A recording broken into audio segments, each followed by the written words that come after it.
Welcome to the BusinessSpeak podcast, where we take everything you need to know about being successful in business and make it easy to understand.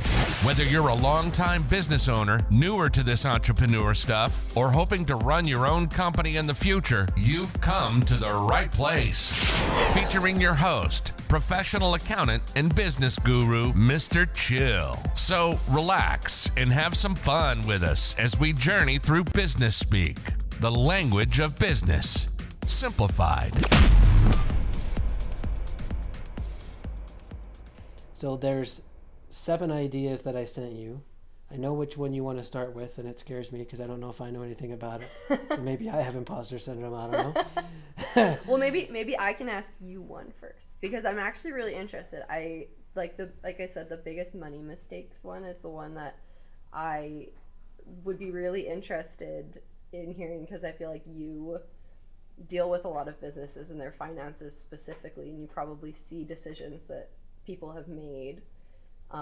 Is there anything that's really common that you see that businesses, like, they're just constantly falling into a little bit of a trap or making a wrong decision with something? I would be really interested to hear what you've seen. Yeah, I was trying to think about that Top Gun. It was one of those things where I was like, I know lots about that. And then as soon as I was like, what would I say? I'm like, oh, mine's completely blank. Yeah. All of a sudden, I know absolutely nothing about what I do for a career. Well, so yeah, the biggest money mistakes small business owners make. See, I don't want this to become an accounting course because that's not exciting to anyone. And I don't care what accountants say. I don't even think it's exciting to accountants. Let's go talk spreadsheets. And it's like, hey, I love spreadsheets. I know, okay. But you're not going to have a conversation about them. Like, I don't know. Maybe I'm wrong. But just the fact you said that, that's probably a good sign. All right. So when I think about common mistakes, money mistakes that business owners make, I think running their business by their bank account is probably one that might catch a few different like side tangents. But there's so many times where like, oh, how much money do I have? Well, how much does my bank say I have right now? And that might seem like a logical way to run it. The problem is that doesn't account for what you need to pay tomorrow, or what you need to pay next week, or what you've already committed to buy the next 3 months, or the taxes you're going to have to pay at some point in the future. It's just looking at what you have to work with now. And if you spend everything you have there without factoring in what you already have to spend that isn't factored in there, then you're going to be in a bit of a financial problem. And so there's statements you can do. You can do cash flow forecasts. You can do spreadsheets that'll do a lot of cool like cash flow analysis. And I remember how fun I used to have when I was like, I told my wife, I'd be like, this is not going to be cool to anyone else but me.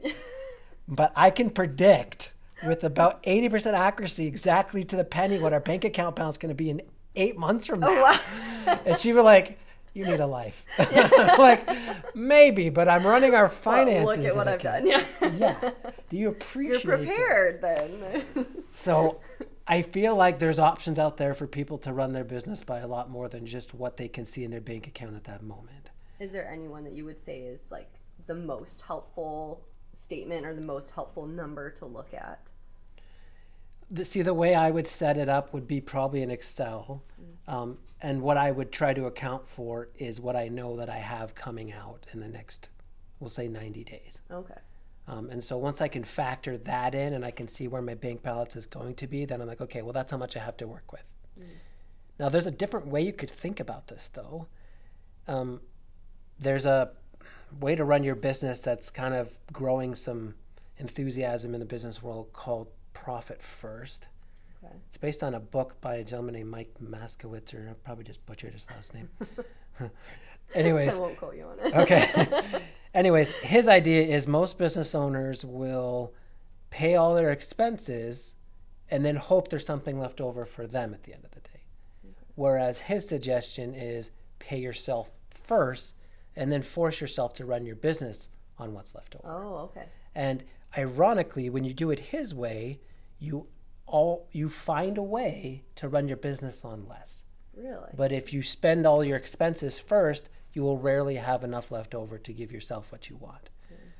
It would be kind of the same concept of, if I know I got to pay my tax bill in 12 months, I can either just consciously go, oh yeah, I'm just going to keep that money aside and I'm going to, I'll have enough. I'll just make sure I don't spend that much. Or you can literally set it aside in a separate bank account, and then it's there and then you don't touch it, and then you don't really miss it. You can still run your day-to-day stuff surprisingly with little effect, and yet you'll magically have the amount you need. But if you don't set it aside, your brain's like, oh, I have that to work with, even though you're telling yourself I don't, and you'll more than likely spend it. Do you think it's just like a psychological thing? I think it's very much a psychological thing.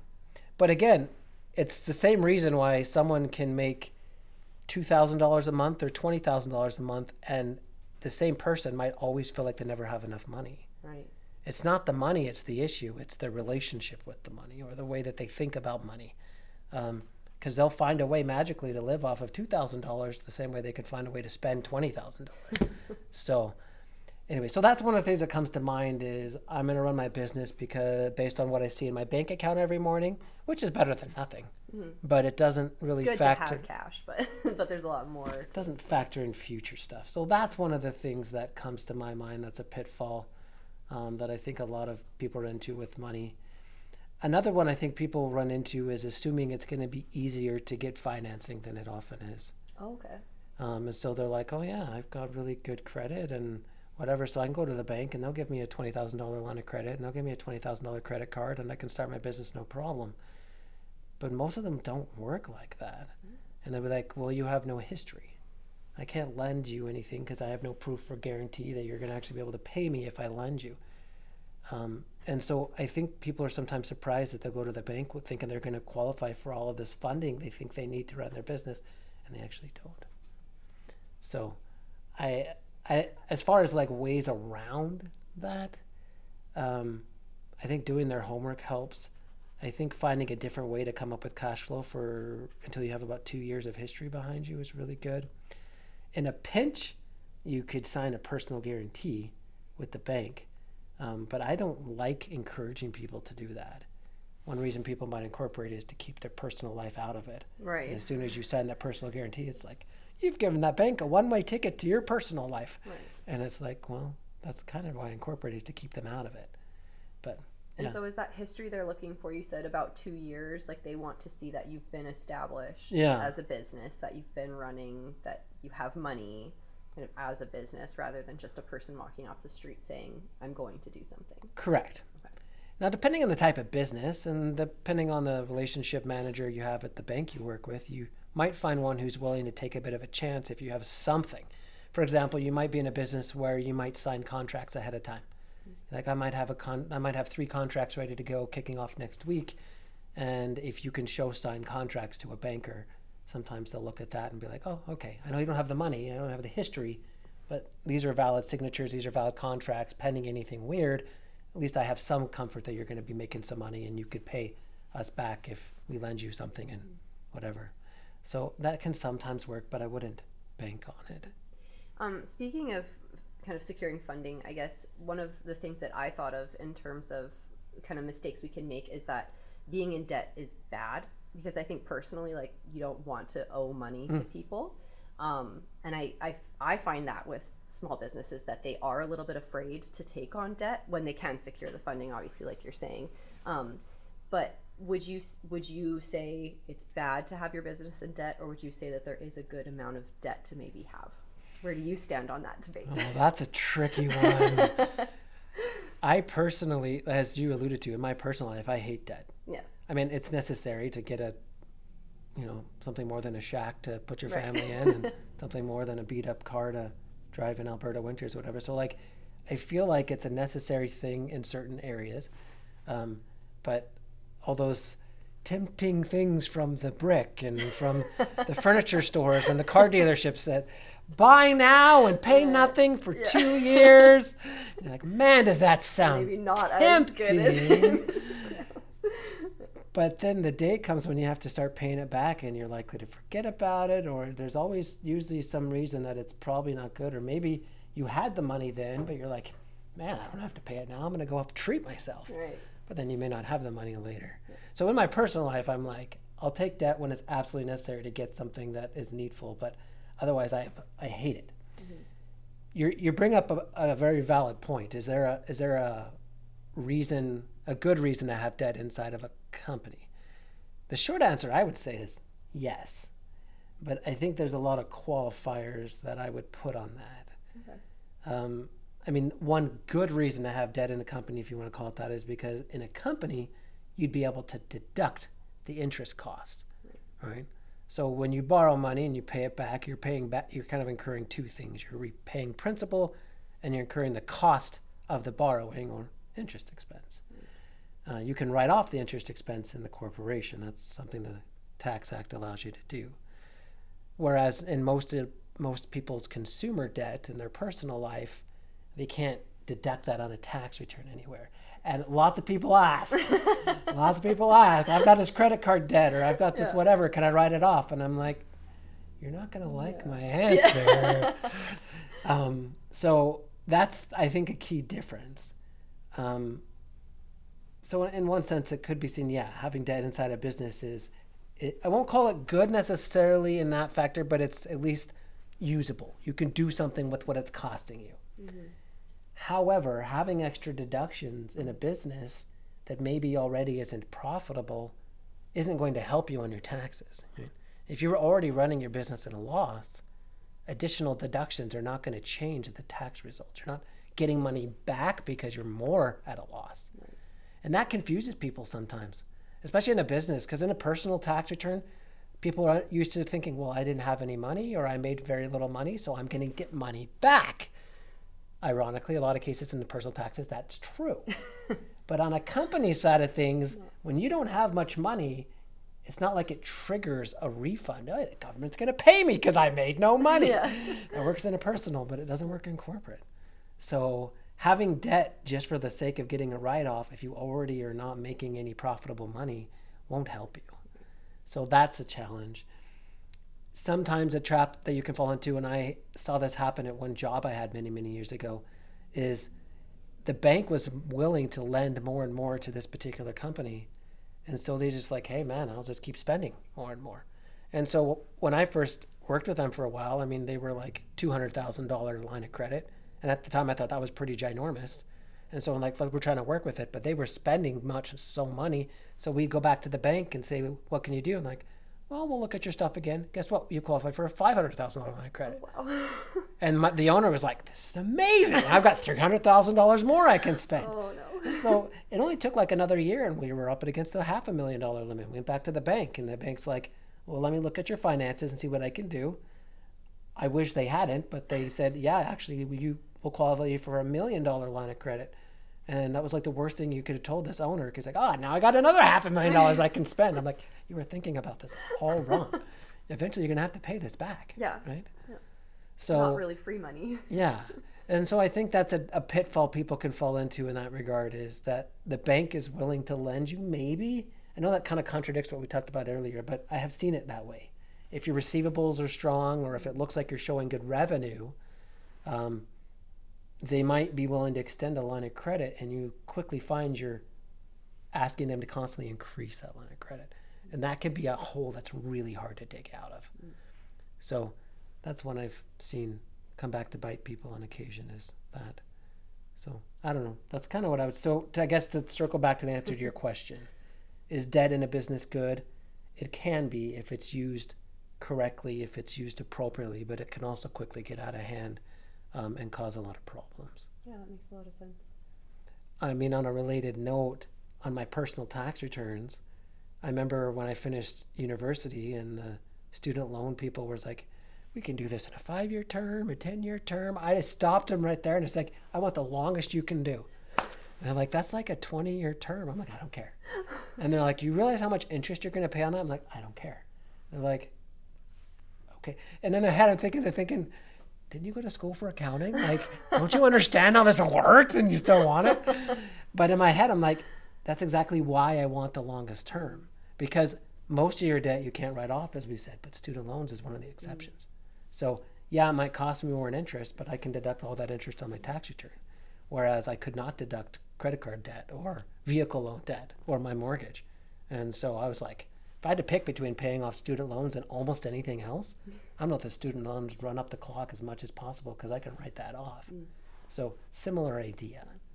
So it sounds like it's a very case-by-case basis, and probably something that someone should talk to their accountant about before they incur a bunch of debt. Their accountant would be good if they have a significant other, even if they're not actively involved in their business venture. They don't want to be sleeping on the couch or something. They probably should discuss that with them. And it would probably be good to develop a good relationship with their bank.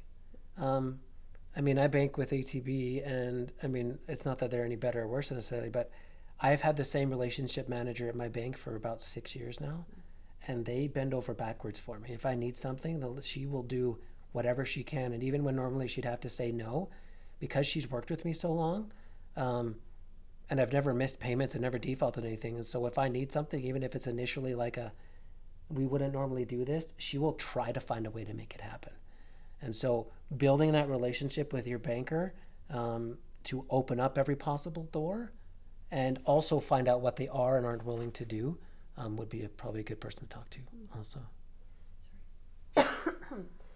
And how do you find someone like that at a bank? How do you build a relationship? It's hard because there's so much turnover. I've been with this bank for 11 years, and the first 5 years I felt like I had a new relationship manager every 6 months. Hi, Corey, I'm your new relationship manager. What happened to the last person? I only heard another email from them 6 months ago. I pretty much saying the exact same thing. Yeah, they're not here anymore, but I'm here for the long haul.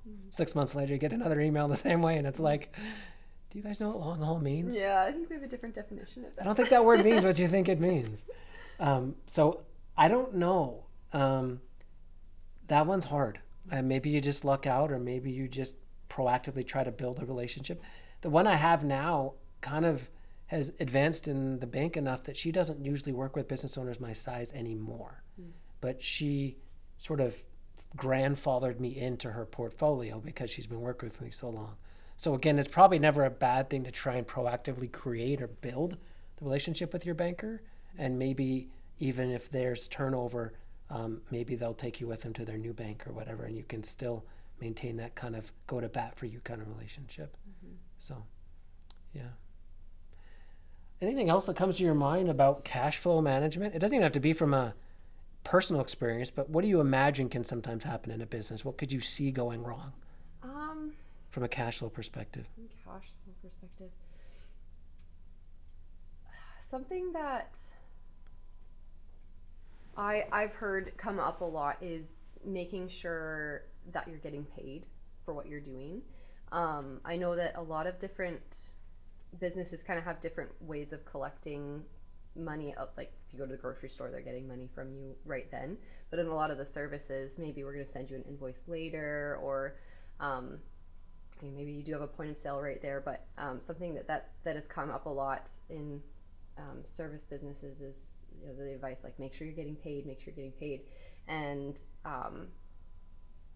I haven't really seen this go south at all, but I've heard from other people that that sometimes you don't get paid for the work if you don't have systems in place properly, especially if it is I come to you, I do a service, and I'll invoice you later, and there isn't that immediate transaction, that then you have this really high accounts receivable that looks like I'm making a lot of money, but none of it's coming in. And like, okay, well, it's just a week old, I'll just maybe send them a little email or something. But if you're not actually getting any of that money coming in, then it's going to be all the expenses going out. And I know you said at the beginning to not look at just your bank account, but if your bank account's never going up, there's a problem. And so I think it's really important to ensure that you have that system down of how am I actually going to get paid every time, and I'm not just seeing like, oh, yeah, all these people owe me money because I'm working all the time, but is that money coming in?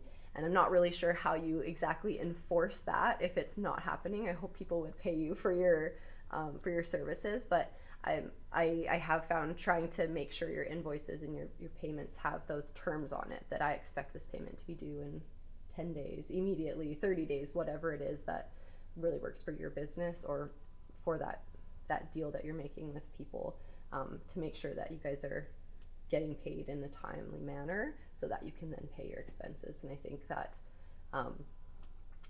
hopefully it all goes well, and I've thankfully seen it go well in a lot of businesses that I've worked with and been around, but I've heard some stories of people of just not being able to collect, and then you're working for free, which is not what you sign up for when you start a business.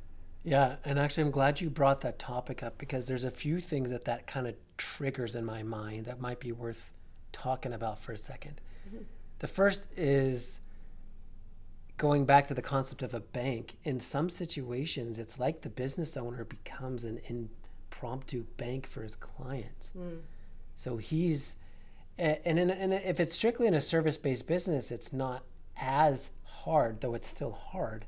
But if I'm in a business where I'm incurring a bunch of supply expense on top of my time I expect to get reimbursed for, and then that client is taking 10, 30, 60, 90, half a year to pay, I've just gave that client interest-free financing, and I'm the one that has to incur that, right? So I might be paying interest on a line of credit to survive because my client who owed me money 3 months ago has not paid me, but I had to pay my subcontractors, I had to pay my employees, I had to pay myself, and that's got to come from somewhere, and it should have come from my client, but he didn't pay me yet, so it didn't. So that can get problematic. Another thing I've seen, and this is often true in the trades, particularly where a person goes into business because they're tired of working for somebody else, but they don't really want to run a business where they have employees. They just want it to be just the one-person show the whole time.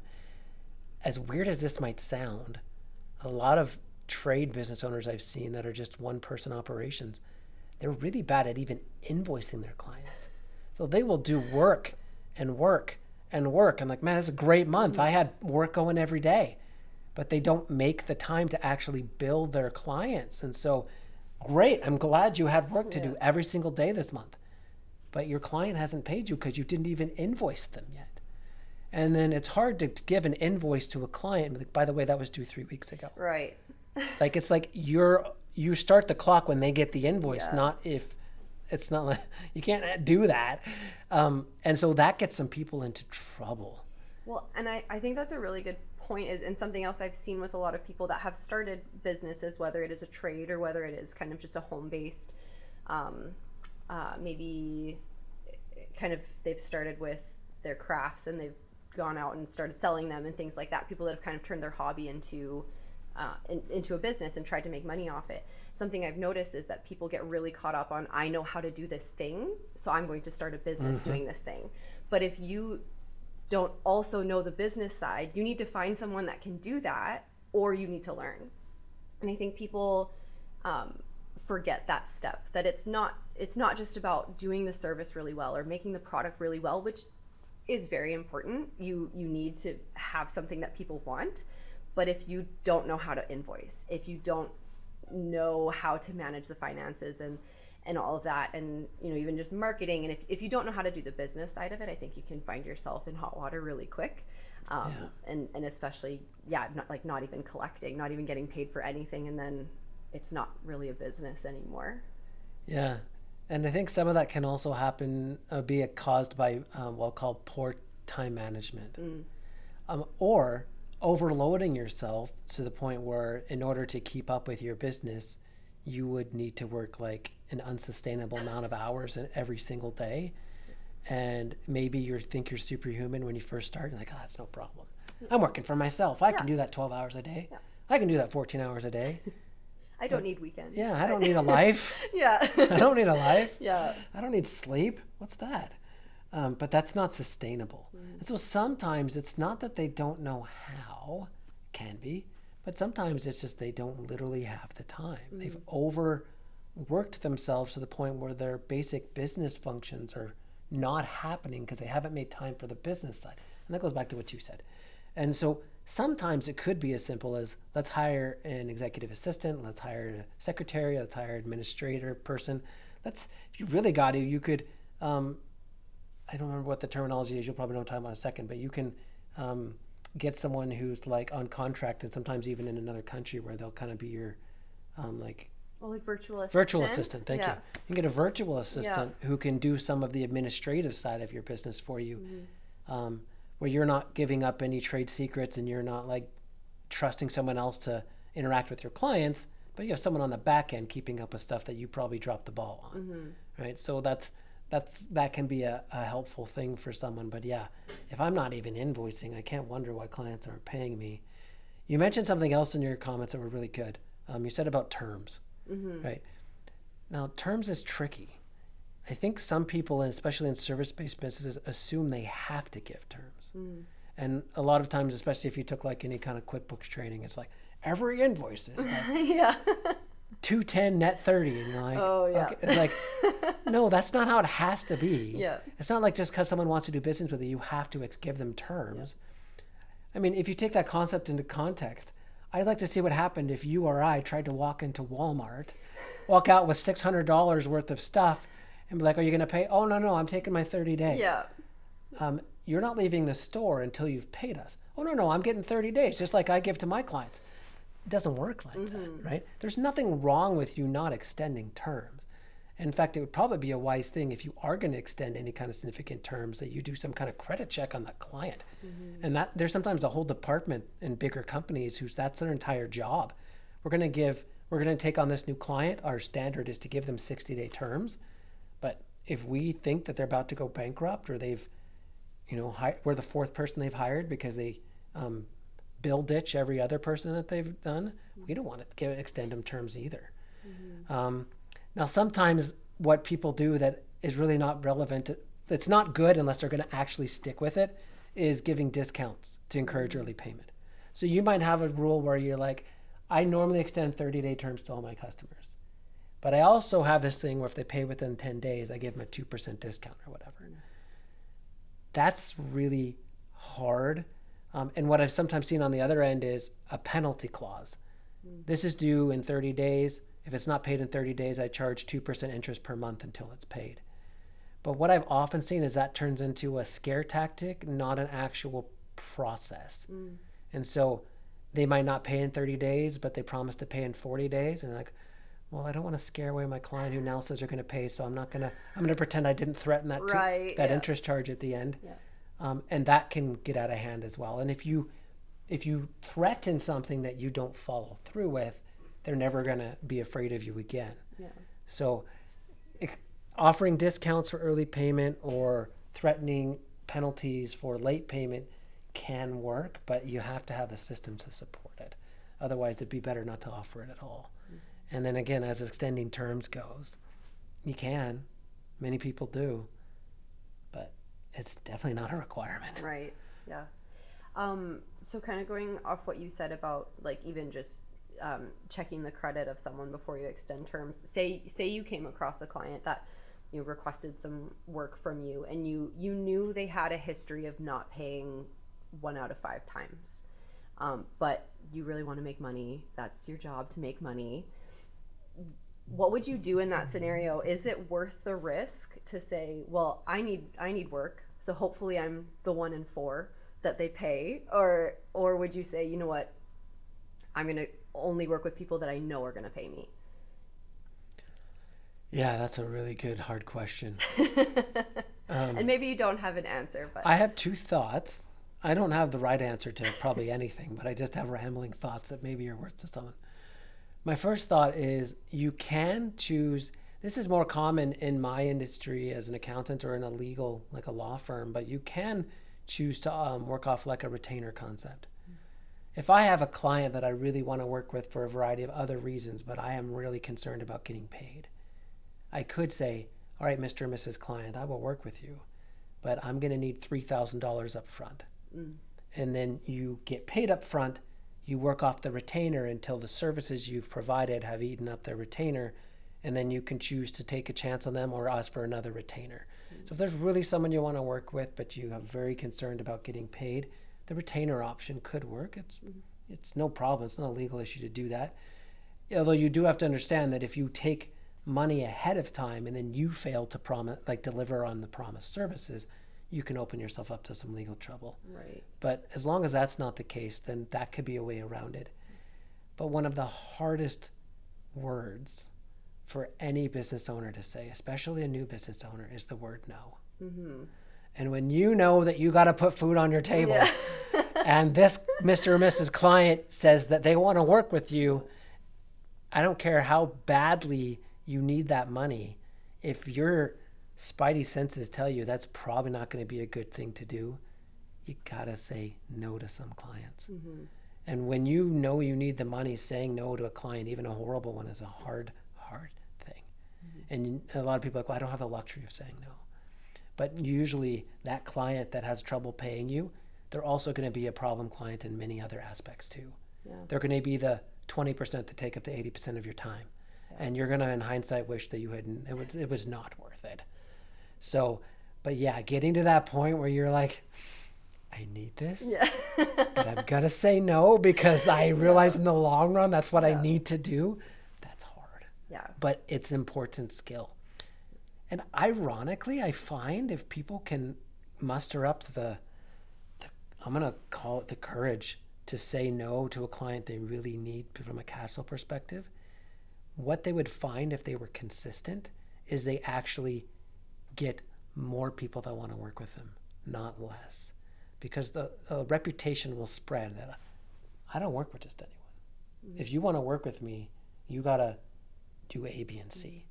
And then it becomes almost like a exclusive club kind of thing. And it's almost like a supply and demand thing. Enough people want to work with you, but I won't choose everyone. Mm. And you can actually do better that way in some cases if you approach it correctly by being picky on who you take. So it can work in your favor, even though at the time you're like, saying no is probably the stupidest decision ever, but I'm going to do it anyways and just trust it's going to be okay. Yeah.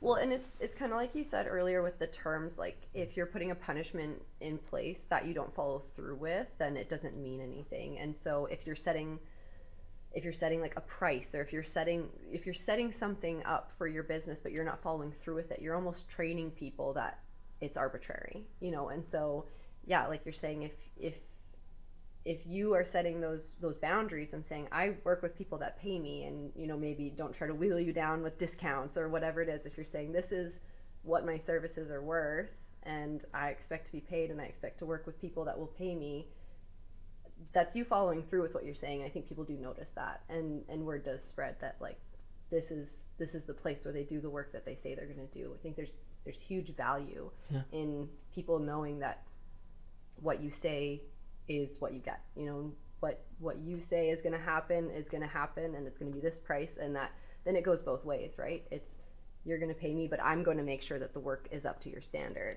And there's huge trust there, and you build that relationship, which is way more important than just trying to scrounge around and get any little job you can that may or may not pay you because I need food tonight. Mm-hmm. But it's that long view of it, that building that clientele that you can work with and have that long-lasting relationship with, that are then going to go tell people, like, this is the person you need to work with.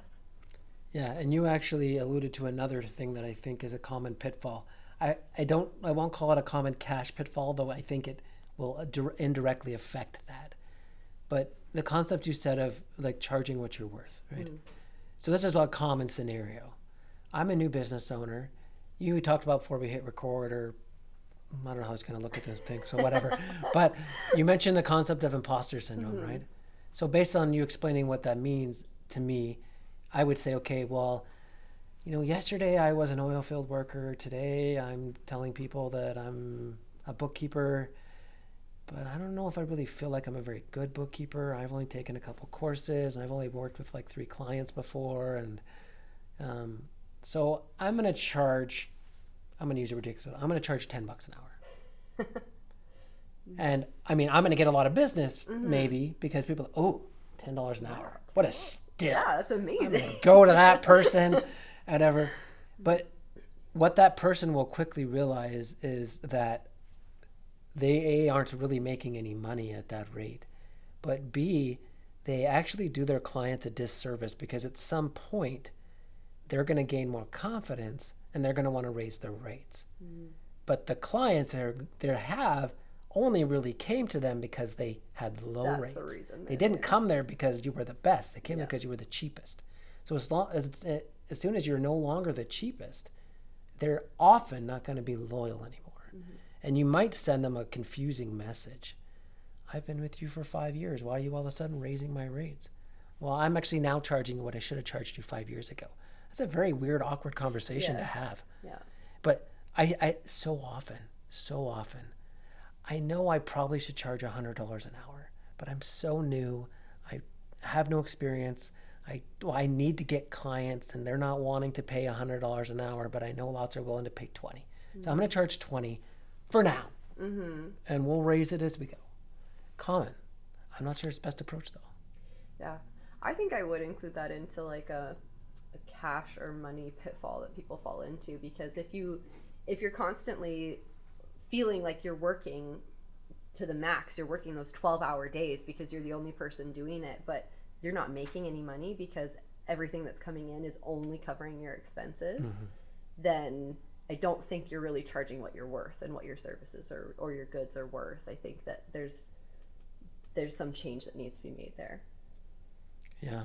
You actually reminded me of another one that kind of triggers from that too, is sometimes what I'll see is people are in business for themselves because they were an employee and maybe they worked out an agreement with their former employer that they're going to switch to being a contractor. This I see happen a lot. Oh yeah, I've seen that a lot too. But they won't change what they're charging. Well, they were they were paying me $35 an hour as an employee. That's pretty good. And I want to keep working for them, so I'll just switch to being a contractor because now I have all these things I can write off. And I'll still just charge them the same rate. Yeah, well, you have all these things that you can write off because you have all these things you didn't have to pay for before. Now that you're your own business owner, guess what? You don't have health insurance coverage. Now you got to pay an accountant. Now you got to pay a bookkeeper. Now you got to pay for insurance you probably didn't have before, and WCB coverage, and you don't get vacation anymore. And there's a reason that you would charge more as a contractor than you would as an employee, but so many people don't really factor that in. And so they might have been making okay money when they didn't have all these extra expenses. But they try to make the same money in a contractor environment running their own business, and they quickly realize there's not nearly as much left over for me as I thought. What's going on? I'm making the same amount. But yeah, so that's something else I can sometimes see. For sure. I don't know. I know there was one of these topics that you mentioned that intrigued you. Productivity hacks that actually work and the ones that actually don't. What comes to your mind when you think of that topic? Productivity is something I think about a lot, kind of just in my personal life, because I feel this weight to always be doing something good with my time, which is maybe not the best way to live. But I've in a business sense too, I've worked in a lot of places that just like really push like being the best, most efficient, productive place. So it's something that's really weighed a lot in my experience in my career so far. But I was thinking about, what's something that really has worked for me personally and something that really hasn't. And I know that it's not the same for everyone. Something that I think is really important is that if you're looking at your personal productivity, it is personal. And I think there are a lot of methods out there that people push and say, this is the one, this is how you're going to accomplish the most in your life, this is how you're going to get something done. And I think it's okay to say maybe that one doesn't work for me because of XYZ. So for me personally, I guess I'll start with something that like doesn't work for me. Is there's a lot of methods about like blocking out your day and timing things and saying, I have this much time for this and this much time for this, and kind of scheduling out your whole day. And I've tried that before. And that one was really hard for me because I felt like I was constantly failing. I felt like I wasn't good at keeping within the time that I had like allotted to something, or like life changes so quickly. And so if from 1 to 2 is I am going to work on this part of my business, I'm going to work on this project, and if something comes up during that hour, well, that's the only time of the day that I put that task in. Now I can't do it today, and now I'm stressed because I didn't get to it. And I didn't find a lot of flexibility, and I found that I just constantly felt like I was failing and I wasn't doing enough, even though I'd wake up in the morning and my whole day would be filled with things that I was going to do. And at the end of the day, I would just notice all the things that I didn't get done, or how I had to change the whole schedule halfway through the day. And it just made me feel so bad about myself. And I don't think that that's the point of any of them. I don't think you should ever feel bad at the end of the day if you're trying to do something good. It kind of reminds me of the concept of why a lot of people say they hate setting goals. Yes. I don't want to set a goal because I Yeah. don't want to set a goal, not meet it, and feel like a failure. Yeah, You I kind of hear that a alluding to ton. Yeah, and I've definitely felt that in my life too. That like it I think it's really easy to just feel like you're failing all the time in all aspects, because we set goals. There's things we want to accomplish, but I think we really focus on the things that we're not getting done, and the goal that we don't achieve. But something that I have found that really works, and this is kind of a very specific example, but I really like lists. And I know that lists also can be really hard for people. They can find it really overwhelming or really tedious to keep a list. But what I do is I just have a running list of everything that I need to get done, because my brain cannot handle remembering every single little thing I need to do. Yeah. Spoiler alert. It's not supposed to. Yeah. The brain was never designed to do that. So you're on the right track. Yes, and there's so much going on that, yeah, you shouldn't have to keep it all up there. And so as soon as something comes to me that I need to do, it gets added to the bottom of the list. And then every day I wake up and I just start at the top. And obviously there are some time sensitive things and some appointments that you'll have that you can't change, that will be that scheduled part of your day, but that's not what I'm talking about. I'm talking about, I've got 8 hours a day today to work. What am I going to do?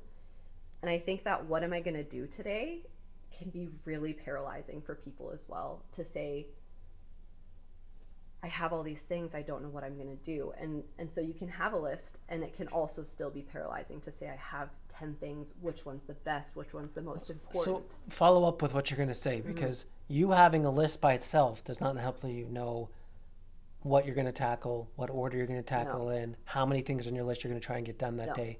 So there's got to be more to this list. There is more to it. So the first step is to just get it all down. You don't want to be forgetting things. The second part is to just start at the top. One of my favorite sayings is, all I have to do right now is.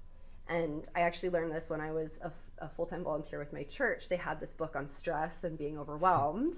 And the one thing I took away from it, and this was years ago, and it still sticks with me, is all I have to do right now is. And then you fill in the blank, and that is the top of my list. All I have to do right now is write this report. And I don't even think about all the rest on there. I don't look at it. I'm not planning for, when am I going to get to number 5? When am I going to get through this many things? But all I have to do right now is this. And you just work on it. And then once that's done, you cross it off and you move on to the next. And there's a lot of momentum that can be gained by just doing something. And if you're working through the day and you realize, you know what, I really, really want to do this one thing, or something does become time sensitive, you can jump around on the list. It's not like hard and fast. You cannot go anywhere else. But kind of having a little bit of an order to it and just saying, all I have to do right now is this one, and I'll get to these later, has helped me a ton in saying, I'm just going to keep moving. And I'm just going to do one thing and one thing. And eventually, by the time you get to the end of the day, you can look and you can see all the things that you've crossed off. And I think having that positive outlook, to go back to what we were saying earlier, of like, I don't want to set goals because I'm just going to fail at them. And I don't want to schedule my whole day because it's going to get moved around. I'm going to feel like a failure. I'm going to be able to see all those things that I've crossed off and what I got done. And some days it's going to be 2 things. Some days it's going to be 10. That depends on what size they are. But I think it's really important to just focus on one thing and just work through it until it's done. Because if you're also just trying to do everything, you're not going to get any of them done. You're going to have 5 things halfway through, and still at the end of the day, you're not going to cross them off. So what do you do then? Because I imagine this happens to you, although maybe you're just like Super Michelle. I don't know. You're like, not all superheroes wear capes. But I imagine it would be a common thing for many people to have a list and to purposely go through and pick off the ones that are like easy wins, and constantly keep procrastinating the ones that scare you, or the ones that are hard, or the ones that require more time, or the ones that require more thought. And they'll be on your list, but there's other quick, easier ones that you'll always just manage to keep doing first and never quite get around to the harder ones. How do you deal with that? Because you must experience that to some degree. Oh, I definitely do. And sometimes I'll get to my list, like I'll look at it at the beginning of the day, and that first one on the list is one of those things that I don't want to do. You're like, and you're like, oh no, what else can I do? I think I need to have a snack again, or I need to, you find a lot of different things. And I think I kind of have two answers to it. And it goes down to you knowing yourself. Because for me, if I allow myself to start doing the other easy wins, I'm never going to go back to that big one. I will get sucked in to little wins and the little things, and I will never circle back. And so I need to force myself to say, all I have to do right now is this one task. And if it takes me all day, that's fine, but this is what I need to do. And then I get to do all of those other things later. So you're really good at forcing yourself to just dig deep and just do the one thing. Yes, delayed gratification, I think, is something I'm very good at. So again, this doesn't work for everyone, but if you find that, having that like carrot at the end works for you, forcing yourself to just do that big task is going to help you be more productive, because you're going to be so excited when you get to the little ones and the easy things. And to just cross that off the top and be able to move down is something that for me really helps me keep going. But I also know that for some people that's not a motivating factor to say, okay, I get to do all those things later, is really hard, because they do get so paralyzed with that big task. So if you find that you just need something to get yourself going, then do a couple of those little tasks, but get yourself moving. If you find yourself being stuck in a rut, the best way to get out of it is to just move forward. And so I think it just comes down to knowing yourself and knowing what works for you. Have you said that you like lists. Have you always been a list person, or is that something you learned about yourself over the years? I think I've always been a list person. Okay. I think that's like in my DNA. Yeah. I'm a very orderly person. And I imagine there's some satisfaction, maybe even a lot, in just the act of checking it off. Oh, yeah, 100%. Like sometimes I remember like 5 or 6 years ago, it's like, okay, it's time for me to run payroll today. I'm never going to forget, but it's like 3 minutes before I do it, I'm like, I'm going to put it on my to-do list, just so in about 12 minutes, I can cross it off my to-do list. Yeah, it's like weirdly satisfying. A little hit of dopamine crossing it off. And I have talked to some people where that doesn't happen for them, that is not the same reaction. And I think that's like going back to the very beginning of like, there are so many different methods of being productive and, even goal setting. There's a lot of different methods out there. And I think it's okay to say, this one's not working for me, I'm going to try another one. But totally throwing it out the window and being like, well, I'm never going to set a goal. I'm never going to accomplish anything. I don't need to get more productive with my time because this isn't working, I think is also really hard. And so it is a learning curve to figure out what method is going to work for you exactly, but be okay with trying different things. I think if somebody's really hasn't found it yet, there's a lot of different ways to make it work. You made me think of two different things while you were talking about your productivity hacking with your lists. One of them was, and I don't know if it's directly related, but it's the same topic. Full disclosure, hopefully this isn't TMI. My phone has often been the reason that I don't finish in the washroom in 5 minutes, but it will often take me between 10 and 30 minutes. And my wife will be like, are you okay? Mm-hmm. No, I'm good. Just got to finish this level. I just got to, whatever. Yeah. Right? And so I was finding myself wondering, if I wasn't distracted, could I have more productive time in a day? Mm. And so this might sound strange, but I started setting a timer when I go into the washroom, and I start out with 10 minutes. I'm like, okay, I don't care what has happened. At the end of 10 minutes, I am forcing myself to call it done. And if I have to go back to the bathroom 20 minutes later and try again, that's fine. So I started with that. And then I think I'm up right now to about a 5-minute timer. And what I found is that magically, my body can seem to do what it needs to do in 5 minutes, whereas it used to take me 30. And so I guess where I'm getting with that is, I think if we look, there's probably some, if not a lot, of wasted time in a day. Now that's a silly example, time in the washroom. But another one might be, I don't have any time in my evenings. They're all full. But your typical person, what do they do in their evenings? Maybe, especially if they don't have little kids running around, they're probably binge watching something on Netflix or whatever. Well, I don't have time to do that. Well, let's look at how you used your time last night. You think if maybe you didn't spend 3 hours watching your Netflix show, that you might have had more time to do this more productive thing? And it's not that you need to spend every minute of your day being productive. Exactly, yeah. But I'm sure the average person that feels like I have no time, they might find that they have time for the things they want to be doing. Yeah. And that might be eating into the time to do the things they need to be doing. Well, that's another part of it, is that breaks are really important, and having time to let your mind rest, to do something that's just purely fun.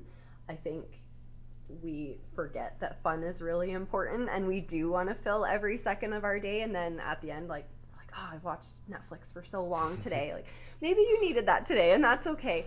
But that's actually something I tried for a while too, was like setting a timer for my break time, and saying, okay, I've done so many tasks today, I just need a little bit of break. I'm going to scroll on social media for a little bit, or whatever it is. Kind of a comment you made a long time ago on sort of cash and stuff, of like, we just use the amount of space that we're given. Like you were talking about expenses, you know, we're always going to fill whatever we're given. I think we're just going to use it all up. And so if we don't have an end time to that break, we're going to just keep going, because we want to be in that. We want to, you know, be mind melting, or we want to be doing whatever it is that we're doing. And so I think that there is a lot of, it's a psychological change to say, oh, I get this break for 10 minutes. And I think it makes it a little more special too, when you're like, this is how much time I have. It's almost like making your break a little productive, like a little productive fun, I guess, a little productive, you know, whatever you're doing. But yeah, I think the natural state of us is to just use as much as we can. But if you set that timer and you say, you know what, I'm gonna do my show for this long today, I'm going to do one episode tonight, or whatever it is, kind of setting that limit on yourself, and then jumping back into the other things that you should be doing, or that will help you reach your goal or your work or whatever it is that you're doing. But it is important to take those breaks for sure. So let's talk about that, because I have a really weird analogy for that. Hopefully I'm not the only one that's ever thought this way. In hindsight, I'm like, man, are you dumb, Corey? But I don't mind explaining how I'm dumb. I'm really curious what this is. If you've ever had this thought, and don't pursue it if you have, but if you've ever had this thought, I'm following a recipe, and the recipe says if I stick this cake in the oven at 350 degrees, it's going to take 25-30 minutes. So if I double the temperature, then I could cut the time in half, and I'll have accomplished the same thing in a lot less time. Have you done this? I have. Okay. The sad part is I've done it on more than once. Oh, no. But sometimes I get this impatient idea in my head that if I double the temperature of my recipe, then it's going to take half as much time to cook. Now, what does that have to do with what we were talking about? Well, I have seen, and I've been there, sometimes I still find myself getting caught in this mental trap. Well, if working 8 hours in a day is good, obviously working 12 hours a day is better. Or, man, you know, if I worked 16-hour days, I could get the same amount work done in 3 days that I'd normally take 5 to do. It doesn't work like that. I have had some employees come to me sometimes throughout the years and be like, hey, Corey, instead of working this 5 days a week, 8-hour days, can I go down to working 3 or 4 days a week and just work 10 to 12 hours a day? I'm like, well, theoretically you could, and theoretically you're right, you'd be putting the same amount of hours in. But after so many hours, your return gets diminished greatly. And working 10 hours a day is not necessarily going to help you be more productive than working 8 hours a day. In fact, you might be less, right? So that's where I was going with that analogy is a business owner pitfall might be, I want some time off, but I have so much to do. So if I just work 12 or 14-hour days, then I can afford to take a day or two off. Thinking, well, I'll have the same amount of work time, so clearly I'll be the same productivity level. Yeah. And you're just not. No, not at all. And I think we do kind of get into that trap of like hours equals amount of work output. And it's not true. No. It's really not. There's a diminishing value of what I'm going to put out. Like, it is not going to be as good. I'm going to take way longer to get things done if I'm past my 8 hours a day, or you're going to be, your mind's just going to give up at a certain point, and you're going to be kind of wasting that time, you know. And I think that's something that it looks like productivity, it looks like working. It's a lot more being busy or just kind of filling that time. And it's important to remember that we are not machines. You know, even machines need to have maintenance. Like we work so hard to make sure that our cars run efficiently, and you know, anything that we've built, we're like, oh, this can be perfect. I'll just keep tinkering at it. But it needs maintenance. It needs work, and we also need that. And ours looks like resting. Ours looks like taking Self-care. time off, and taking time with family. You know, I think going back to kind of just new business owners and being afraid to say no as well. Like, it's not going to be helpful to work 24 hours a day. Why do you own your own business? It's probably to have a little bit more control over your life. And if you are just pushing yourself to the absolute limit, I don't think that you're getting out of it what you actually wanted, because you're going to be sacrificing a lot of your quality of life, and maybe that time with your family, the time doing your hobbies, the time developing yourself personally, whatever it is outside of work, that I think is actually the motivating factor for a lot of people in starting businesses and owning their own businesses. Look at me, I'm so free. Yeah. Never worked more in my life, but I'm so free. Right? Like, never put my phone down, never turn it off. And so it's that idea of like, busy doesn't mean productive. And going back to my thing with the list, like, if your list is 80 things long, like, it doesn't mean that you're better or worse than anyone else. It just means that you have a different list.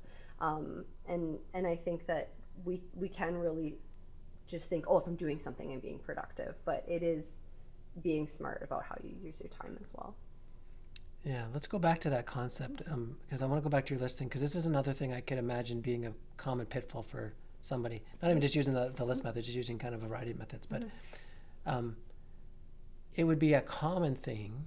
And I imagine if someone said, have you ever felt like all you do is go around putting out fires? Yeah, 98% of business owners would be like, that describes my whole life, right? Yes. So you can spend a lot of time reacting, or you can spend some time proactive and spend a lot less time reactive. And so sometimes you could save yourself a lot of time down the road by taking time to do something that isn't currently urgent. It doesn't feel like I have to do it now, so I don't.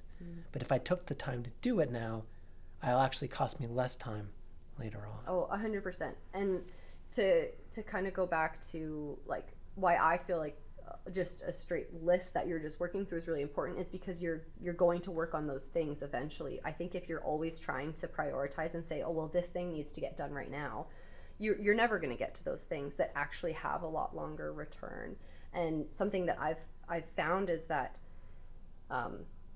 businesses hesitate in kind of creating processes, or they do kind of just they don't take the time to make sure their foundation is there, and then they are always just trying to fight fires and make things work.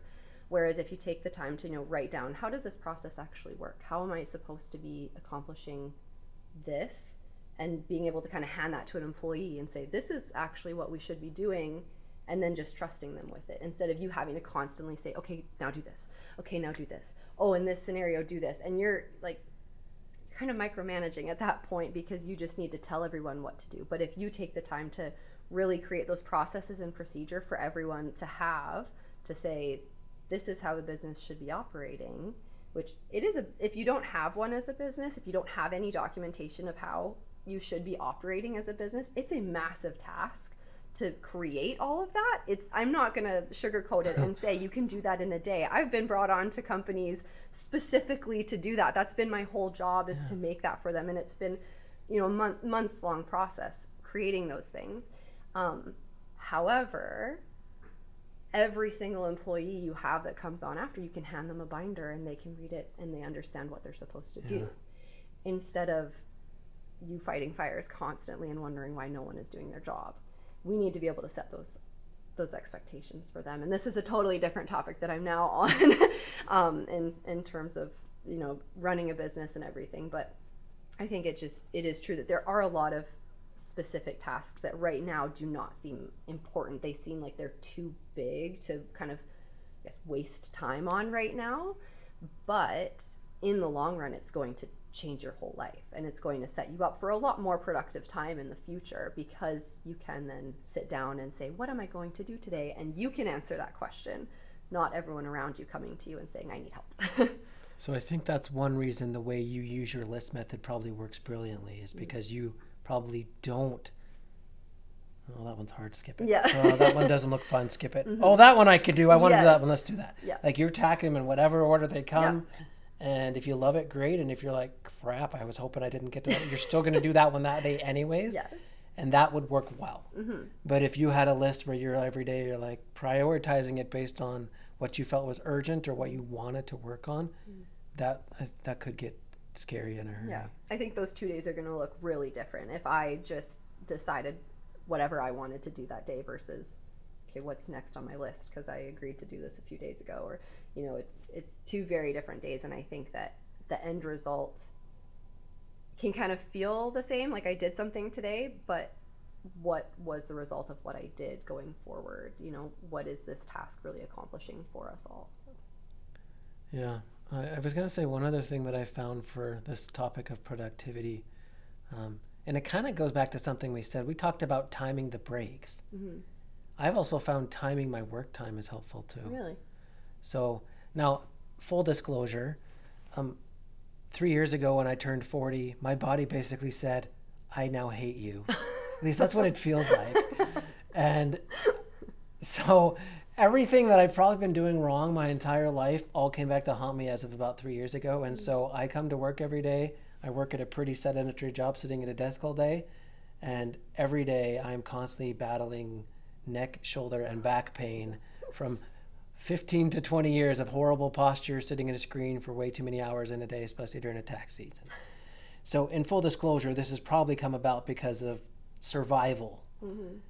But I have found when I go to work now and I'm like, okay, I'm going to work now, I set my timer for about 45 minutes. And then I'm all in for that 45 minutes. But when that timer goes off, I force myself to take a break. Even if I wouldn't normally, even if I'm right in the middle of something, I will force myself to get up, even if all I do is walk around the office for 2 minutes, stretch my neck, stretch my back, go back again. But I forced myself to time my work time too. Like I said, full disclosure, part of it's just to survive physically because my body hates me now. But surprisingly, I've actually found myself getting more done in a day by timing my work time, not just my break time. And do you think that's, okay, two questions. I guess my first question is, do you have that timer visible to you, or is it like you've set it and put it off? Like you don't really know, like it's counting down. Like you obviously know it's counting down. I'll set my phone and then I just put it away and don't look at it again. Okay, because I was gonna ask, like, is that kind of, do you think it's motivating because it could go off at any second, or like, why do you think that helps you? I don't know, but what I thought you were going to ask me is like, if you've ever played a game where you have a timer which kind of ticks slowly, and then the closer you get to the end of the timer, it ticks faster and faster and faster. What I find happens to me is that last like 10 seconds, I'm like, I might as well not even be playing. Right. Because my brain's just like, time. Like I can't even do anything. Right. So I think if I was watching a clock and I'm like, you'd be way slower. 2 minutes. Yeah. 1 minute? Yeah. Half a minute? Like that entire last 5 minutes. You at the end of the day when you see like it's like 4:59 on your computer and you're like, it's almost 5. Yeah. So I think if I was looking at the timer, I think it would give me that almost like paralyzing effect. Right. To answer your question, I think the main reason it helps me be more productive is because I'm going to go back to another kind of analogy.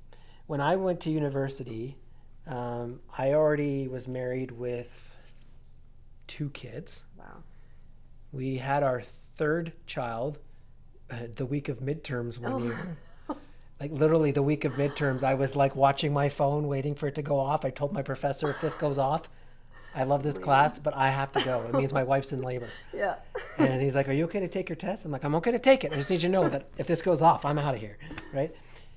Anyways, what I found... Did you make it through the class? I did. Okay, good.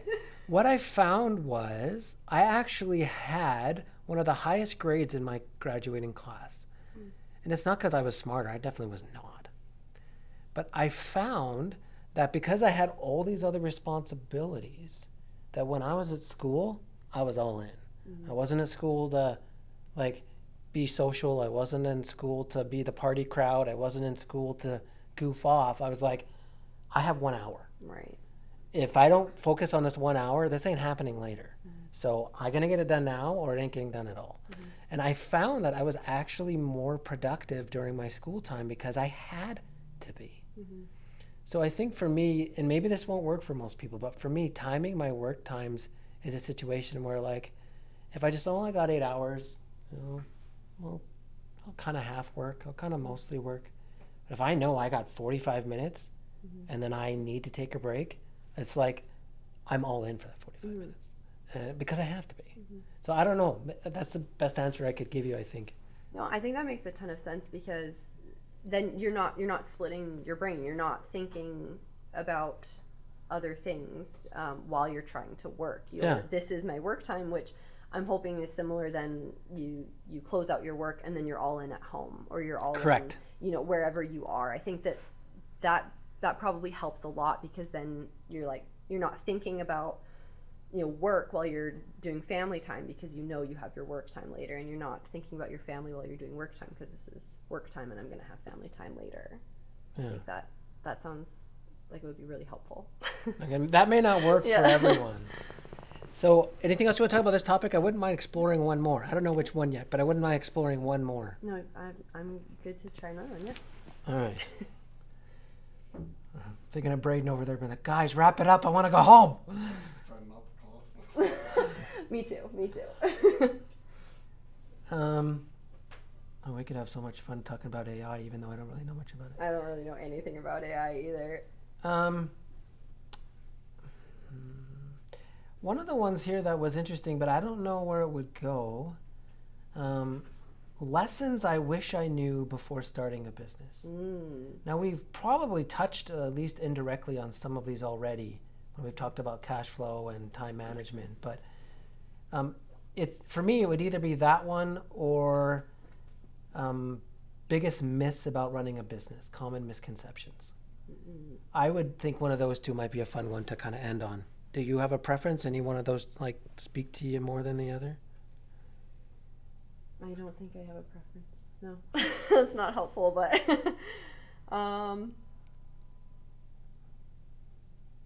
you know what? And these two technically could be kind of two parts of the same coin. Yeah. Right?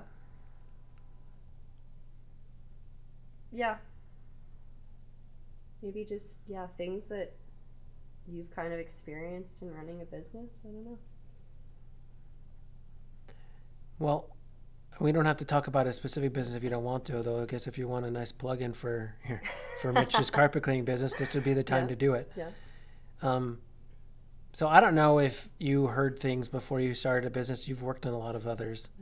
But in helping Mitch, like the two of you kind of tackling his together, is there anything either your friends were telling you or you'd heard that now that you're knee deep into it, you're like, that is so not true.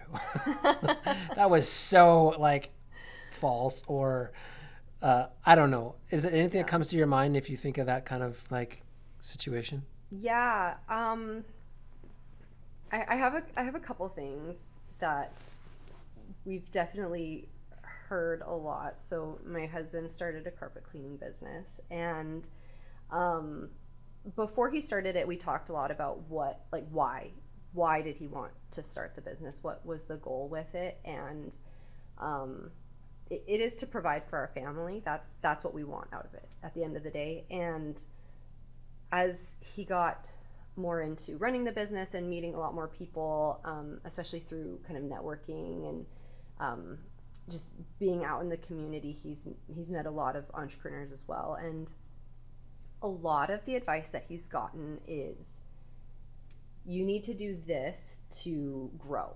And it's almost every piece of advice he's gotten is about growing his business. And I don't think that growth is a bad thing. I'm going to start this right now. Because when you start a business, it's obviously going to be small. It's probably not going to be exactly where you want it to be. But a lot of the advice that he got was, oh, the next thing you're going to want to do is employees. Oh, you're going to want a second van. You're going to want, there was a lot of really pushing him to kind of create the big carpet cleaning like empire of Edmonton, right? And overtake, I shall be remain nameless, other large sort of corporations in Edmonton that run a lot of vans. And he got really stressed about that, thinking, okay, well, I need to be the biggest. I need to be $1 million company in so many years. I need to have all these employees. I need to, how am I going to get another van? How am I going to train?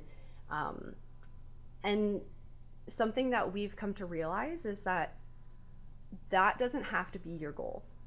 That being the biggest and the best at whatever you're in doesn't actually have to be your goal. It can be if that is what you want. If you really want to have a giant corporation and have multiple locations and different branches, and that's what you're trying to do and that's what you're trying to build, that's wonderful and all the power to you. And I'm not speaking to those people. I think that something that we've come to realize is that there can be a smaller goal and a smaller ceiling that you're aspiring to, and that's okay. I think that's the part that I've learned, is that's okay to say, I don't actually want that. Because if, like, our goal is to provide for our family, we don't actually need 7 vans running in Edmonton and, an office space and all this. We don't need that to provide for our family. We don't live in such a manner that we need, that big of a company to support us. That would be amazing, but that's not what we need. Nor is that something that my husband wants to run. That's not really something he doesn't find it empowering to have employees and to be able to have other people running his business. He really likes what he does. He likes being the one doing the labor of it. And so I think that's the biggest thing that I never heard before starting a business was, it's okay to only shoot so high, if that makes sense. Yeah. I'm curious, who were, not names, but situations, the people that kept telling you, this is what you need to do, and here's how you need to grow, and you got to focus on grow. Were they talking from experience, or were they talking about third-party hearsay they were just passing on to? It's a lot of business coaches was where that kind of came from, and not in like a I'm their client business coach kind of scenario, but it was a lot of people who have started businesses themselves, a lot of business coaches, but I would say a lot of people that haven't actually really done that themselves, that were saying that was sort of the next step, I guess, if that makes sense. Like a lot of other small business, single entrepreneurs saying, oh, this is how you get big, was a lot of where that came from, and not necessarily people who had actually gotten big. That's what I was saying. Yeah. That's what I was thinking. And so that actually leads me to sort of something else that came up that was something that we've kind of learned through this is there are a lot of networking groups right now. And for some businesses, a networking group is really, really helpful. And sort of being in a networking group for a really long time can be helpful, but we also found that maybe there are certain industries that don't really fit in that, or maybe the person you need to meet is not really in that networking group, which is something also my husband got told a lot, was that you need to join this group, you need to I don't know, you need to join BNI, you need to join BX, you need to join all of these things, because that's how you're gonna find people. And my husband did. He's tried quite a few of them. He joined one of them and was in it for about a year. And he actually did find someone who he's created an amazing partnership with. He met them on the first day when he was there for free as a visitor. And then he ended up joining and not really finding as strong of a partnership with anyone else after that. And that was something that after a year he had to realize, you know what, it's not actually working for me. That's not where I'm going to find my partners. That's not where I'm going to find the people that I work with, because being a carpet cleaner is a lot more trades based than a lot of networking meetings. Kind of a lot people that go there are not necessarily in the trades, and so it's kind of a specific sort of people that you're trying to partner with. And it was a bit of a hard thing for him to say out loud that, you know what, I don't actually need this anymore. I don't want to continue with this, because he just kept hearing like, no, you need this. This is where you're going to meet people. And I do agree that it's a lot about who you know. Like, that is totally true, that nowadays it is about who you know. But I think it's okay to say, like, that's not how I'm going to meet that person, that there is something else that works for my business specifically. And on top of that, he's been asked to come and visit a lot of other ones, and he's sort of started saying no, because they take up a lot of time. They're maybe far for travel, which actually eats into the time that he can be doing the things that make him revenue-generating money. activities. Exactly. Yeah. And so going back to like not wanting to say no as a new business owner, like he jumped on a lot of opportunities to try to get into those meetings and meet people, but being realistic with yourself and saying, is this actually getting me further in my business? Is this actually helping me meet the people that I need to meet? For him, it's not. And that's something that I don't think we've actually really heard very much, that you don't need that. You need something else. And you know what this makes me think of is, I think everyone's going to need, at some point it's the need, define what success means to them. Because I think some of what you're describing is just well-meaning business owner A is going to them. They've defined success as maybe a certain size of a company. Yeah. And to business owner B, maybe they've defined success as a certain amount of profit and money they're making. And maybe to business owner C, they've described success as as much time off as they want. Are any of those definitions wrong? I don't think so. No. But are any of them universally applicable to everyone else's definition of success? I don't think so either. So some of what you said, just kind of like, yeah, how your husband may define success for him in his business venture and what he wants is not necessarily going to fit the mold of what A, B, or C well-meaning business owner thinks success means. It's very personal. And so that's kind of the main thing that makes me think of is just, if you only define success by what other people tell you that means, I think you're always going to be wondering what it is you're chasing and why. Yeah, 100%. And I think that you can start to look down on yourself when your success to you looks different than what other people are saying, and you can think like, oh, I'm not doing it right. Why am I defective? Yeah, Why yeah. am I the exception Why to the don't I rule? want that? You know. But I think it is so important to really know why you're doing what you're doing and what you want to get out of it. And I also think it's good to try new things. I think it's okay to make some decisions in your first few years of being a business owner that you look back on and you think, maybe shouldn't have done that. But it's not a failure, it's a lesson. I really believe that, you know, maybe it costs you a bit of money, a bit of time, whatever it is, but if for the rest of your business career you never do it again, I think it's okay to be able to know, like, no, that's not what I need. Which also is something that I think is really important to tell business people, that it's okay to have a bit of failure, and it's okay to make the wrong decision. Whether it's a big one or a small one, I think it's just really important to learn as you go and not get too down on yourself. You can't go back and change it. You can't go back and, you know, not pay that money. You can't go back and not sign that contract, but what can you do going forward? I think is something really important that I've watched my husband actually tell. We have some other friends that have started businesses now, and that's something that he always shares with them. He's like, you're going to have a lot of little failures along the way, especially in the first few years, which he's still new to, and so he's right in it with them. He's not just telling them as like sage advice, being like, oh yes, you'll get it one day. You know, he's still learning as he goes, but that's something that I'm really proud of him for turning around and then saying to people. That's something that I don't think people really told him, like, it's okay to make those mistakes, but you just got to learn and keep going. And so I think that's what he's taken away from those things that he's learned too. So. Well, more to your point, you wouldn't, and I'm sure you've heard this analogy for other reasons, but you wouldn't tell a little kid learning to walk, oh, you fell down once, I guess you're not meant to walk. Yeah, maybe you shouldn't do that again. Yeah. You're just going to crawl for the rest of your life. Yeah. You weren't meant to walk. Yeah. Right? You're going to like, no, try again. Yeah. Okay, well, what did you learn from that one? And almost you're not having that kind of like depth conversation with your 8-month-old or 2-year-old or whatever, but the concept's the same. Yeah. Internally, they're processing what works when I try to walk and what doesn't, and I keep doing the things that do work until they find one that gets them to walk. And you don't get that way unless you're willing to take a couple stumbles or sometimes a lot of stumbles along the way. Yeah. So that learning from their failure kind of concept, or maybe even not even calling it failure. Yeah. I think that would be crucial. I think the topic we initially were doing for this third one was common misconceptions you had. Yeah. So if I could sum up what you've kind of alluded to, would be allowing other people to kind of define what success means for you. Or maybe the misconception is, here's what success means. Yeah. When to you, maybe that's actually not what it means. Yeah.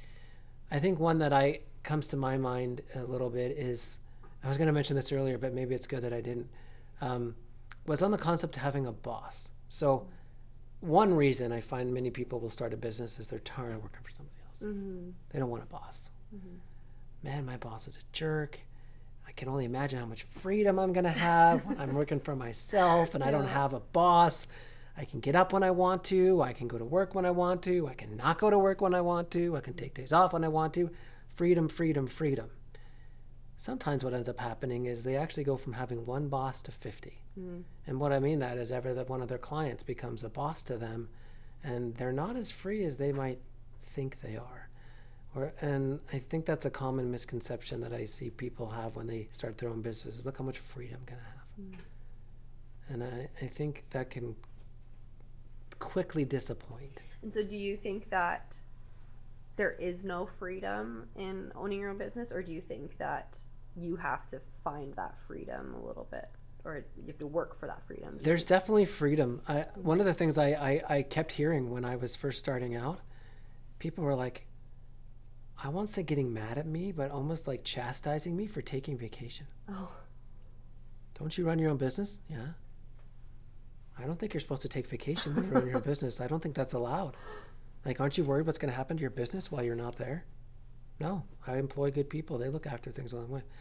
Okay, but I've been told you shouldn't take vacation where you're a business owner, right? Or if you're going to take vacation, it's a working vacation. You take your work laptop and you're going to be plugged in the whole time and answering texts and emails and whatever. And it's like, no, I take a vacation and I leave my work stuff at home. I purposely ignore it for this 7 days or 10 days, whatever I'm away. And people are like, you really shouldn't do that. I'm like, it's not really a vacation if I don't do that. So no, I actually think freedom can be there. But I think you have to structure things in a way where you, like kind of you said, you create it. It's not going to just happen as the default action, especially if a lot of things you do are because well-meaning people tell you what you should be doing. But if you know how you're going to be, like how you're going to define your success, and you're comfortable with the time frame it might take to get there, I promise you that 7-day or 10-day vacation you take is not going to be the reason your company fails or doesn't fail. In fact, maybe not taking that time would possibly be worse.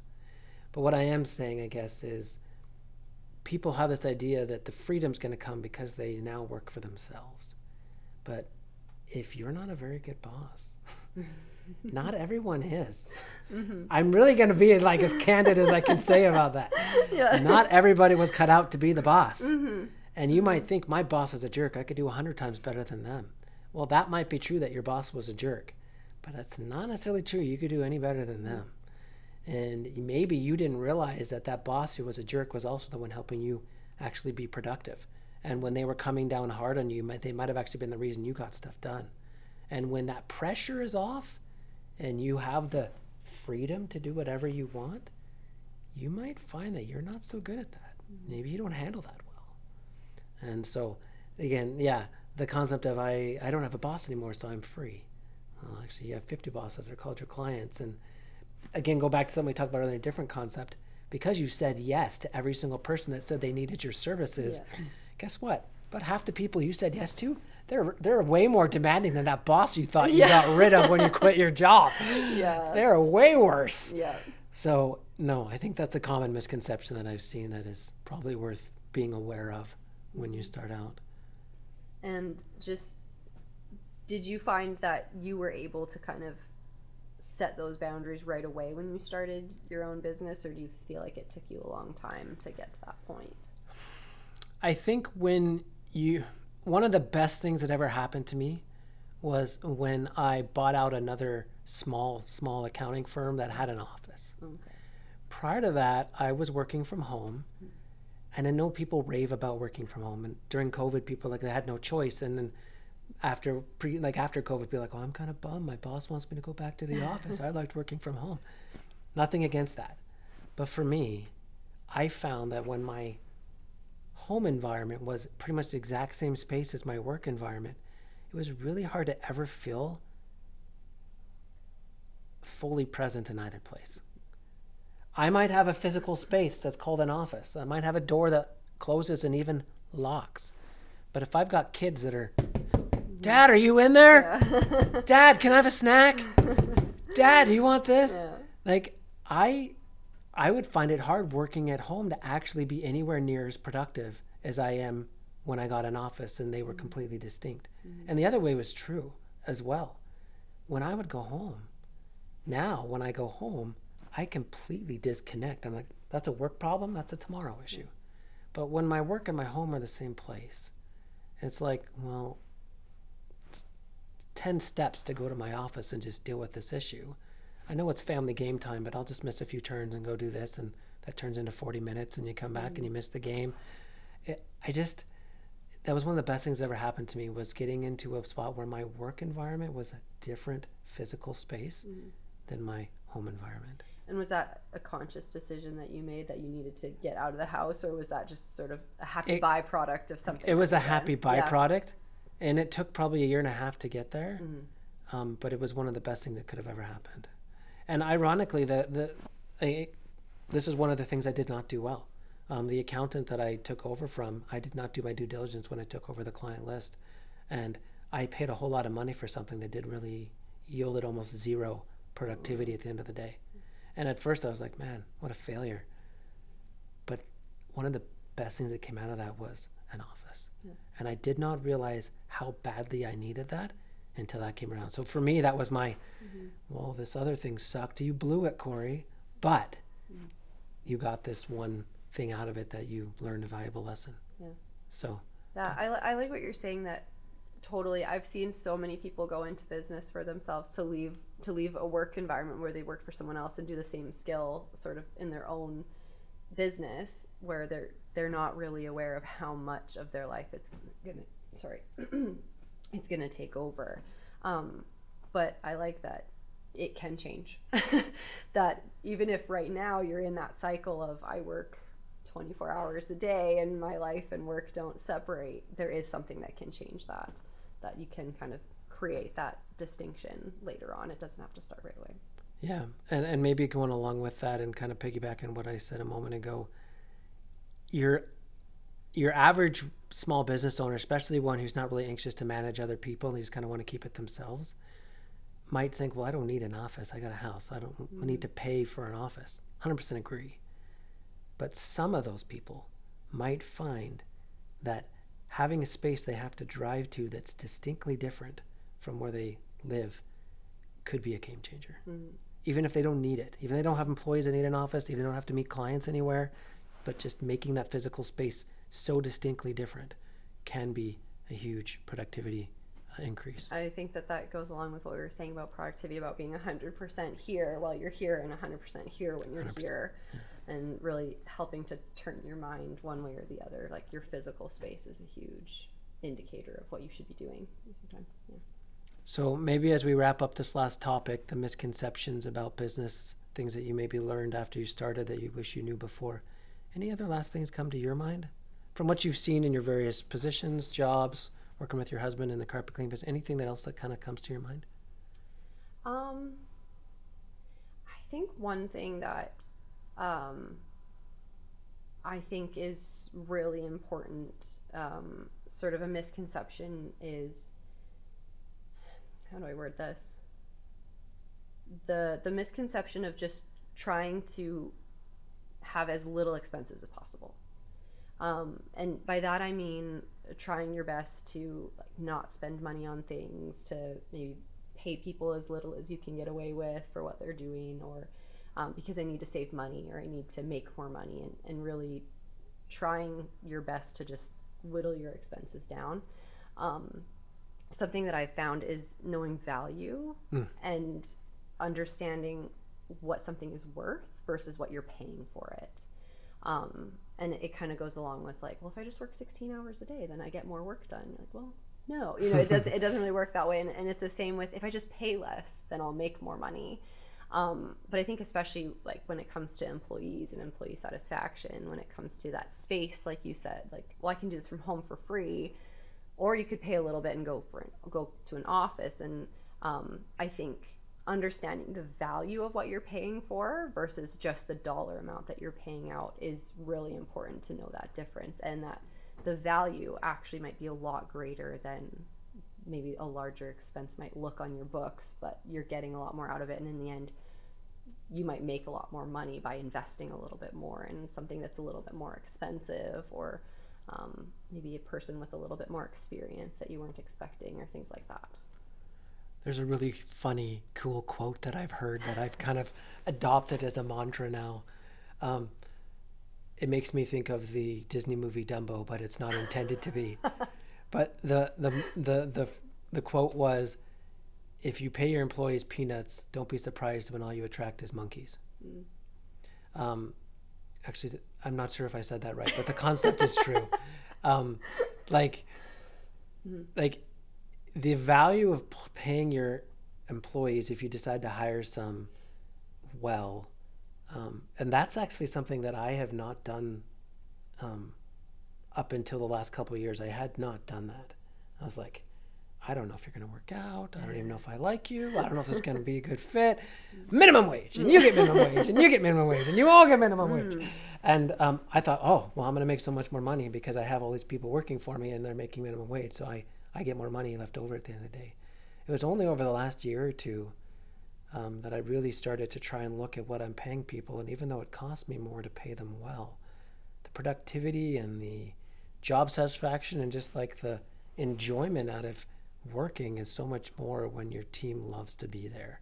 And money is definitely not everything. There's lots of other things you can do to make employees love their job. But recognizing that it's probably worth paying somebody and their value of what they're worth as opposed to the cheapest you could get by 100%. Makes a huge difference. It does. And like talking about going around fighting fires all day, if you are paying minimum wage and getting minimum wage people, is it a minimum wage expectation that you need, or do you need something higher? Because if it's something higher, then you're probably going to be fighting fires all day long, and your productivity is going to go down, and in the end, you're not going to be doing the things that you need to be doing, which is just going to bring everything down. So, yeah, thank you for bringing that up. Yeah. Good point. So, as we wrap up, I want to do something that I did not tell you, because I actually didn't decide this until probably about 20 minutes ago. Okay. But so you can tell me no. Yeah. But since we're trying this out to see if this would work to kind of co-host this podcast together, spoiler alert, I'd be curious to let people kind of get to know you a little bit. Okay. And if you don't want to think about people, then just help me get to know you a little bit better.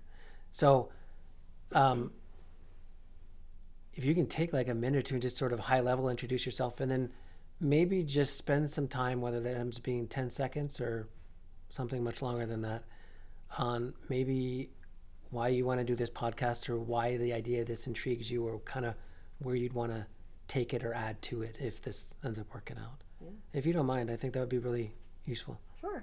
Yeah. So a little bit of background on me. I sorry, my voice is really at its end now. So next time you hear Michelle, Yeah. she's going to have a much higher voice. I will not sound like this anymore. I have my Bachelor of Commerce degree from McEwen University with a major in supply chain management. I have been managing for over 6 years now. I've been in warehousing with a couple major companies, and then most recently managing a local physiotherapy clinic, so totally different than before. And kind of in the midst of all that, I've been in various projects, whether it's large-scale improvements, whether it's writing procedures for people, financials, sort of all throughout. I've seen many different facets of business, and then I also have helped my husband and other people run their own small businesses as well. So I've seen a lot of different aspects of business, and I've been able to learn a lot in my time. You learn a lot in university, but I think you really come to know it outside of it. In the real Even though world. there are still some concepts that come up that I'm like, oh, I remember that in class. It's not completely like totally different from the outside world, but I've learned so much in my time that I just want to share it with everybody, and that's something that I'm really excited to be able to share what I know, but I also know that I don't know everything. And that's something I've also come to know in my time, is that there are a lot of people that are experts in a lot of other things that I have no idea what to do. And I've learned that finding your team, finding resources around you to go to when you don't understand something is probably more important than knowing things yourself. And so being on this podcast, being able to meet people that are experts in things that maybe I have no idea how they work, or even things that I've seen a little bit, or things that I know a lot, I'm really excited to learn from other people and be able to help anyone watching learn something as well, and be able to take something away from it that they can implement in their own business or in their own lives, whatever that subject is. That, to me, I think we have so much to share with one another, and we don't always do it. We don't always, impart our wisdom, or we don't always think we have something important to say, but we do. We all have a lot that's important and can help other people. So I'm really excited to be able to do that through the podcast. Awesome. Thank you. Sorry I didn't give you a heads up, but I was like, that's okay. I was like, about 20 minutes ago, I was like, I don't know if I should even do that. And I was like, well, if this actually goes through, people might like to get to know who Michelle is. Yeah. You didn't mention this, and you can mention this another time, but you've got a couple kids and a family. I totally only talked about business there. So I have a husband and I have 2 kids. I have a 2-year-old and a 7-month-old, a boy and a girl. I'm originally from Slave Lake, Alberta, so really? Up north. Cool. Yeah. I've lived in Edmonton on and off since I graduated high school, which is a few years now. So I should just start saying that I'm from Edmonton now, but I still am not quite there. I've bounced around Canada a little bit too in that time, so I've seen quite a few different places, but Edmonton's been mostly my home for my whole life now. And when you were little, did you see yourself kind of doing what you do now for either family life or career? Did you ever see yourself potentially being on a podcast? Like, what did you want to be when you were little? When I was little, I knew I was going to go into business. This is the weirdest thing. I was actually thinking about this recently. Like, I could not tell you the moment I decided that I was going to study business or get into business at all. It just always was where I was going to go. But when I started university, actually, I was going to go into international business because I really wanted to travel the world. I really wanted to be a big business person, making big deals and driving fancy cars and, the whole bit. That's what I pictured my life as. And I think maybe there was a family in there somewhere. I don't really know. I just pictured myself being really important in the business world internationally.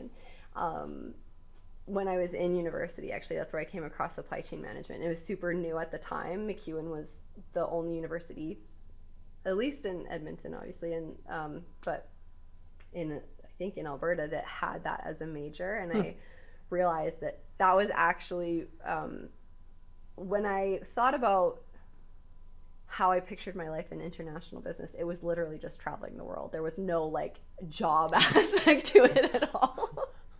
I don't think I really knew what I meant by that, but then supply chain management, I was like, this is so logical, and it's so like, there's so many different aspects of business that you can be in from start to finish, of like the whole supply chain of production, of logistics, of operations, like just all of it. And that really called to me. So I ended up switching in university.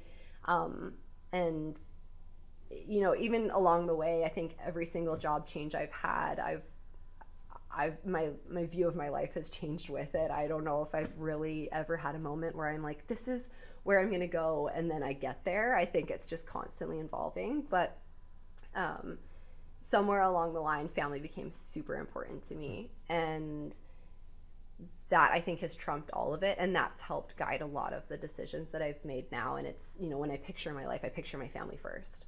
And then I'm like, how can I make that happen for my family? And that's kind of how I then take my job, or that's how I make my decisions in my career, is how am I going to be able to get my family to where we want to be. You know, when you were first telling me about what you said you want to do when you grew up, I wanted to do this because I just wanted to travel the world. Yeah. If I told my kids that, like, Dad, she wanted to be a YouTuber. That's what they probably would have said. Well, when I was back in my day, that was not a paid career at all. Nope, me that neither. That was not an option, but I don't think that I would really be cut out for that either. So I think I have at least two of my kids who are still convinced that's what they want to do for a living. They want to be a my YouTuber. husband wanted to be like a director or like movie editor. I don't know exactly what aspect, but he wanted to be in film. Now he owns a carpet cleaning business, so also very different for him. Cool. Well, I'm looking forward to seeing where this goes, and I appreciate you coming and doing this with me. Thank you for having me here. You've been listening to the Business Speak podcast featuring Mr. Chill. Be sure to subscribe and add us to your podcast library to ensure you never miss an episode. We love hearing from our listeners. If you have a topic or question you'd like us to discuss, would like to be a guest on our show, or would otherwise like to get in touch with us, please visit our website at businessspeak.ca. Thanks for listening to Business Speak, the language of business simplified.